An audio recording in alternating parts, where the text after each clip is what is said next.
সুধী দর্শক শ্রোতা, বাংলাদেশ কৃষি প্রধান দেশ।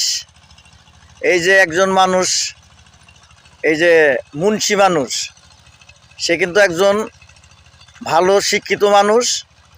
সেই মাঠে কৃষি কাজ করে এবং কি এই যে দেখতেছেন আপনারা ভুট্টা বুনবো। তে আসলে মুন্সি, শুধু দর্শক শ্রোতা, আমি তার কাছ থেকে কিছু কথা জানতে চাই। এই বীজ কোথায় থেকে আনছেন?